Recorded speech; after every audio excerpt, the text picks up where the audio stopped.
Selamat datang di Bahas Info. Terima kasih sudah mengklik video ini dan selamat menonton.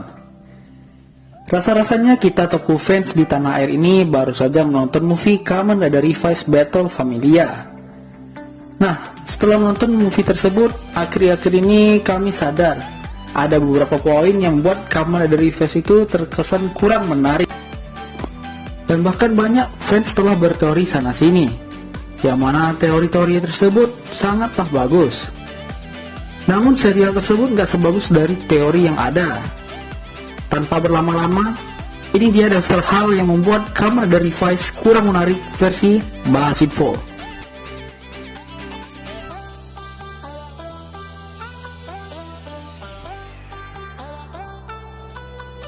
Sakura menjadi rider. Nah, mungkin ini dari awal kita nonton sampai Doi jadi rider, kita masih nyaman dengan Doi. Namun seiring berjalannya waktu, saat Sakura menjadi rider ini membuat Iki sebagai MC malah tergeser sama Sakura, yang memiliki porsi muncul yang bisa dibilang gak terlalu banyak. Dan jujur, kami pikir Sakura bakalan seenggaknya kalah dari Kagero. Jikalau itu terjadi, maka bisa membuat build karakter Daiji makin tidak menyukai Kagero setelah Kagero mengambil tubuhnya dahulu. Padahal yang kami harapin Sakura tetap jadi heroin yang mensupport kakak-kakaknya di balik layar pertarungan.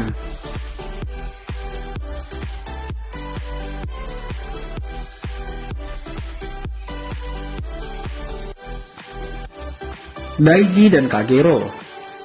Selain heroin yang membuat kita suka nonton Kamen Rider, salah satunya adalah masalah dari secondary rider atau problem yang dihadapi.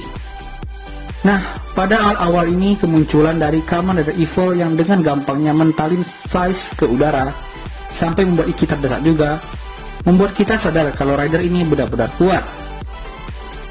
Ditambah dengan desain yang bisa dibilang cukup mengintimidasi, membuat ia menjadi karakter nomor satu yang kita sukai. Konflik antara Kagero terjadi akibat Daiji yang tidak mau mengakui bahwa ia iri kepada kakaknya, membuat Kagero menanggung semua beban tersebut. Sampai pada debut Kamen Rider Live, Kagero tertidur, namun ia dapat bangkit jika Daiji dalam kondisi lemah. Nah, di sini yang membuat Kagero jadi karakter ampas, yang mana Kagero dengan mudahnya dikalahkan oleh Kamen Rider Jean. Padahal nih Kagero bisa mentalin Vice sampai bikin ia terdesak juga sih, Iki juga tuh. Tapi dikalahin dengan cara yang sudahlah. Padahal yang kami harapkan secara pribadi itu Daiji sama Kagero bisa switch posisi, yang mana jika Daiji kalah dapat membuat Kagero bang ngamuk dan menyerang Iki juga. Secara si Kagero ini juga kurang suka juga sama si Iki.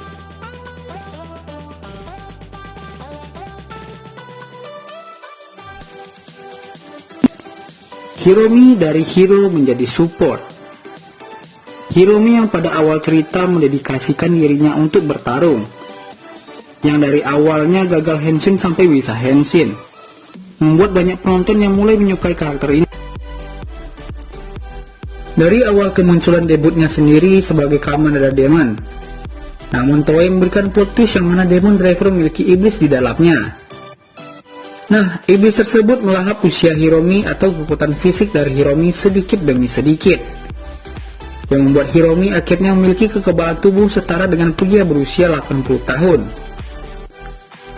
Plot twist yang bagus ini berubah menjadi pedang bermata dua, yang mana karakter Hiromi yang menjadi idola semua toku fans ini malah di nerf parah dan membuat Hiromi menjadi tidak dapat berubah menjadi Kamen Rider, membuat ia menjadi support karakter dalam serial tersebut.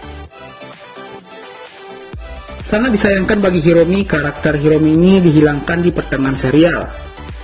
Pasalnya banyak konflik yang bisa dibilang di sisi Hiromi ini gak benar-benar dimanfaatkan dengan baik oleh Toei. Baik Hiromi dengan Karizaki, yang akhirnya Hiromi memaafkan Karizaki dengan gampang banget gitu. Konflik dengan OTK dan bahkan konflik dengan Veil sudah memakan usianya. Hal tersebut kurang dimanfaatkan oleh Toei. Dan bahkan gue pribadi pun lebih memilih konflik antara final battle antara Hiromi versus Veil ketimbang Genta versus Veil. Atau seenggaknya keduanya deh yang bertarung Demon sama Deathstream versus Veil. Final boss dan filler boss. Bisa dibilang saat pertarungan akhir antara Gifu dan para Igarashi ini cukup intens ya. Namun hal itu menjadi keanehannya tersendiri, yang mana itu si Gifu gampang banget matinya tuh, parah. Udah gitu dong, mana nih sisa beberapa episode lagi tuh. Dan beberapa episode tersebut terasa seakan-akan dipanjang-panjangin gitu. Namun pada menuju penghujung serial itu malah si Karizaki yang jadi rider, yang bertujuan untuk menghancurkan sisa-sisa bel yang ada. Namun hal tersebut mungkin akan lebih baik jika diletakkan di pertengahan cerita dari serial Kamen Rider Revice itu sendiri, agar tidak berkesan seperti filler rider yang ada gitu. Dan gua sendiri berpendapat dan yakin pasti kalian berpikir kayak Karizaki itu filler.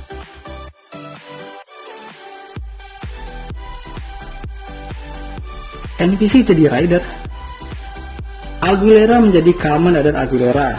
Itu aja udah bikin gue berpikir apa semua orang di serial ini bakal jadi rider gitu. Well, tentu saja kita ada Hikaru yang jadi over demons, karakter tanpa background story, tanpa highlight atau tanpa ada apapun gitu, tanpa apa-apa ada jadi rider gitu. Sebenarnya gue nggak ngerti siapa sih yang ada di pikiran Toei sehingga menjadikan Hikaru sebagai rider gitu, apalagi sebagai pengganti Hiromi gitu. Apa sih di pikiran Toei? Satu-satu momen benar-benar bikin kita respect pada Hikaru saat ia menggunakan genomics melampaui batas sewajarnya. Well, selanjutnya Hikaru digantikan oleh Tamaki yang memang memiliki pengalaman bertarung lebih dari Hikaru itu sendiri.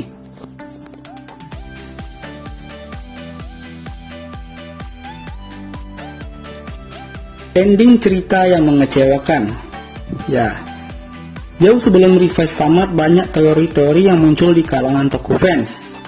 Seperti Iki yang menghancurkan semua keluarganya, Iki yang dirasuki Fast membuat pabrik atau laboratorium di sana meledak, atau bahkan Iki yang menjadi karakter final boss di serial tersebut.